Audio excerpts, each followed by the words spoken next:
My parents stood in my grandmother's living room, 3 weeks after her funeral, dividing up 60 years of her life like they were splitting a restaurant bill. My older brother got the lake house, my sister got the coin collection and grandma's wedding rings. And when I asked what was left for me, my mother didn't even look up from her clipboard. "You get the rental property on Ferris Street," she said. "It's basically worthless, but somebody has to deal with the tenant." I want you to sit with that sentence for a second, because it's the whole story in miniature. Not, "We saved something for you." Not even, "Here's your share." Somebody has to deal with the tenant. As if I'd been handed a chore instead of an inheritance. I said thank you. I drove home. And 2 days later, I called the county assessor's office because something about the way my father wouldn't meet my eyes when he handed me that deed had been bothering me since the moment I left that living room. What I found out changed everything. And by October, my parents weren't speaking to me, my siblings were furious, and I still don't regret a single phone call. Welcome back to Hidden Truth Stories. This is the channel for the moments when a family finally shows you exactly what they think you're worth. And what happens when that number turns out to be very, very wrong? If a story like this feels familiar, drop a comment and let me know. And before we go further, where are you watching from tonight? Type your city below. I read every single one. My name is Ashley Rourke. I'm 34. I work as a paralegal at a small firm downtown, which, as it turns out, matters a great deal to how this story unfolds. My grandmother, June, raised me for most of my childhood summers while my parents worked. She taught me to can tomatoes, to read a lease before signing it, and to never, ever let anyone tell me what something was worth without checking for myself. I didn't know, growing up, how much that last lesson would end up mattering. Grandma June passed in March at 89 after a short illness.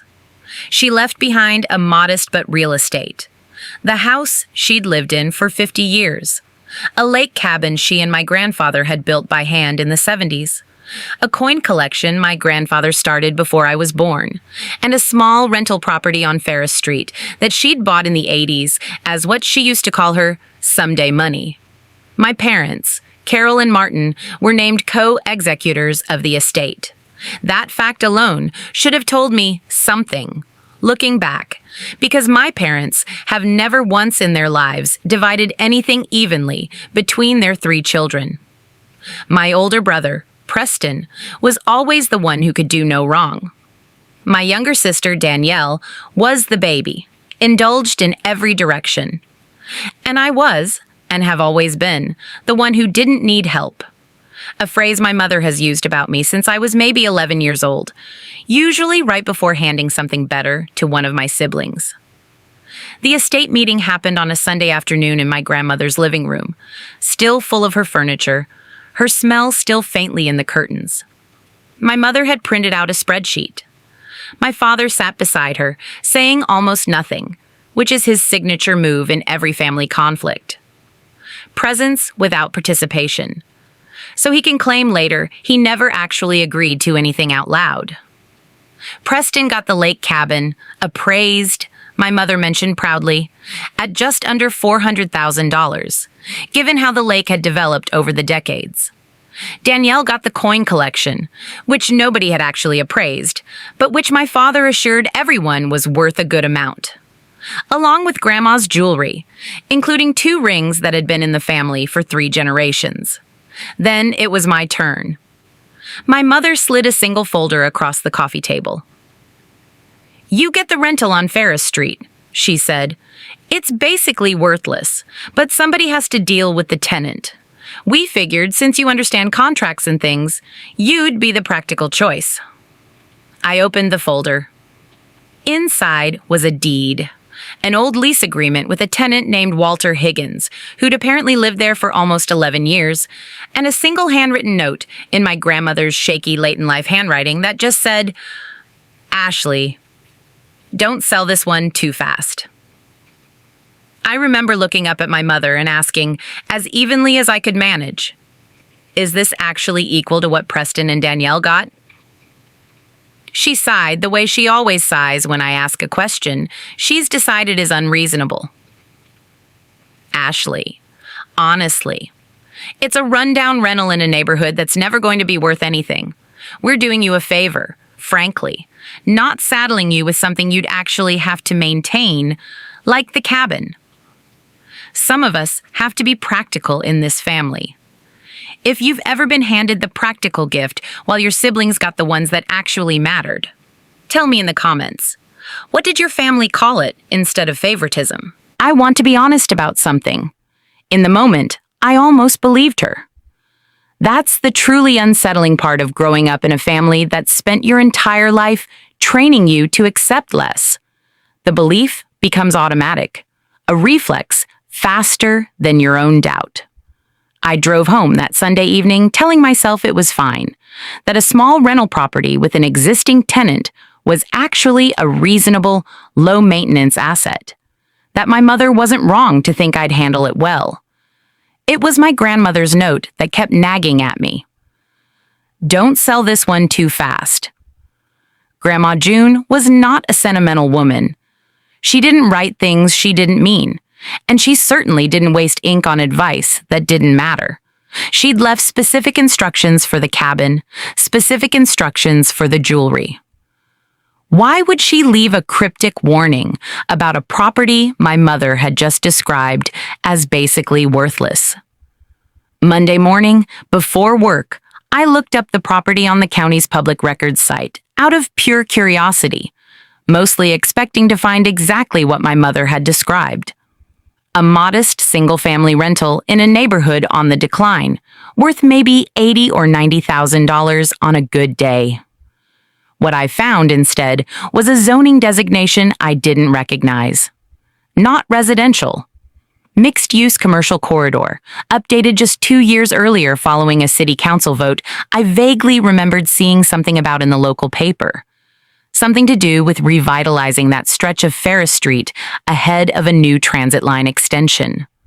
I sat at my desk that morning and did something I probably should have done the moment my mother handed me that folder. I called the county assessor's office directly and asked for the current assessed value and the zoning history on the parcel. The woman on the phone put me on hold for almost 10 minutes. When she came back, she read me a number that made me actually stand up out of my chair. The property's assessed value, updated after the rezoning, was just over $620,000. Nearly $200,000 more than the lake cabin my mother had been so proud to hand my brother. I sat back down slowly. I thought about my mother's voice, so certain, so dismissive, basically worthless. Either she genuinely had no idea what that property was now worth, which felt unlikely given how thorough she'd been about the cabin's appraisal, or she knew exactly what it was worth, and had handed it to me specifically because she assumed I'd never think to check.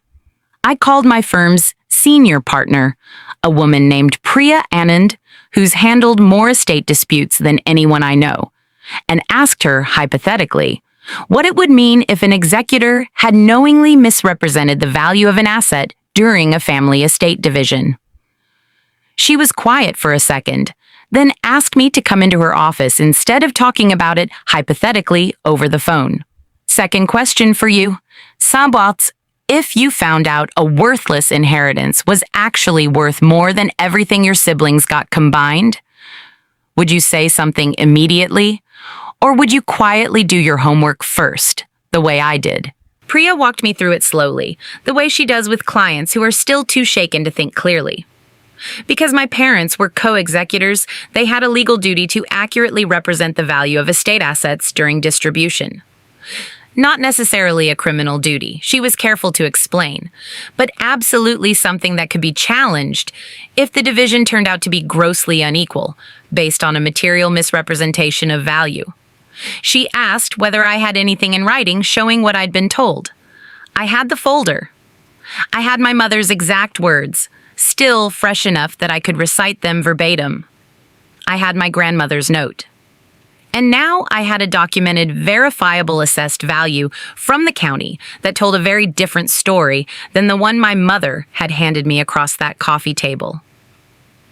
I didn't want to sue my own parents. I want to be completely clear about that, because it would have been easy for the story to go that direction. And it's not what happened. What I wanted was much simpler and, honestly, much smaller. I wanted them to admit, out loud, that they'd known, or, at minimum, that they should have known.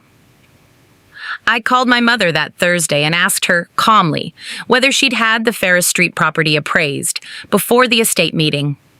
There was a pause on the line, just half a second too long. "We looked into it," she said carefully.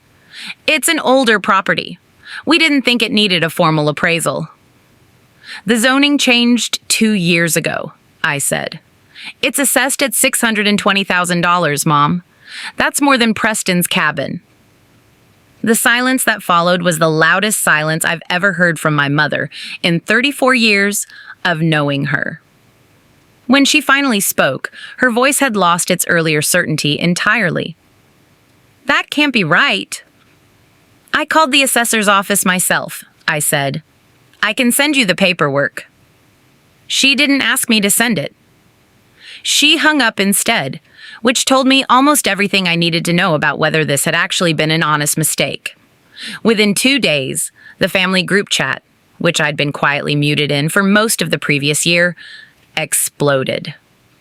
Preston texted first, defensive before anyone had even accused him of anything, insisting he had no idea and wasn't going to feel guilty about a cabin he'd grown up spending every summer at. Danielle was angrier, oddly, at me than at our parents, accusing me of making everything about money and ruining Grandma's memory with lawyer stuff. Which struck me as a strange thing to say to someone holding a document from the county government. Not exactly a personal grudge dressed up as paperwork. My father called that weekend, which was unusual enough on its own that I almost didn't recognize his number. He didn't apologize, not exactly. What he said, in the closest thing to honesty I'd heard from either of my parents in this whole process, was this. "Your mother thought, given everything, that property made the most sense for you. You're the one with the legal background. We figured you'd be able to handle whatever came with it." "You mean you figured I'd never bother checking?" I said. He didn't answer that. He didn't need to. If this story is hitting a nerve, subscribe so the next one finds you. And tell me honestly, would you have confronted your parents the way I did, or let it go to keep the peace? I want to tell you what happened next, because it wasn't the dramatic legal battle you might be expecting. I met with Priya formally, and she helped me draft a simple letter to my parents, not a lawsuit, just a documented request for a redivision of the estate based on the corrected valuations, with a clear timeline and a proposal that felt fair rather than punitive. I didn't ask for the cabin or the coin collection. I asked for the estate to be rebalanced so that what each of us received actually reflected something close to equal value. The way, I pointed out, my grandmother's own notes suggested she'd intended all along. My parents' attorney. Because of course they suddenly had one, the moment a number that large entered the conversation. Pushed back for about 3 weeks. Then, quietly, without any further discussion in the family group chat, a revised distribution agreement showed up in my inbox. I kept the Ferris Street property. In exchange, I received a portion of the estate's liquid assets that brought my total share roughly in line with what Preston and Danielle had received, once everything was actually valued honestly. I want to be honest about the tenant too, because he mattered more to this story than my family ever gave him credit for. Walter Higgins had lived in that house for 11 years, paid his rent on time every single month, and had, it turned out, been quietly doing his own small repairs on the place, because my grandmother had told him years earlier that if he kept it up, she'd never raise his rent. I honored that. I still do. He still lives there. Some inheritances aren't just about money, and I think my grandmother knew that when she wrote that note. My relationship with my parents has not fully recovered, and I'm not sure it ever will. Not in the way it looked before all this. We talk occasionally, mostly about logistics, birthdays, the kind of surface-level exchanges that fill the space where trust used to be. Preston still thinks I overreacted. Danielle and I haven't spoken since June. My mother, to this day, has never once said the word sorry in relation to any of it, though she did eventually admit that she hadn't looked closely enough at the property's value, which is about as close to an apology as I've ever gotten from her on anything. I think about that note constantly.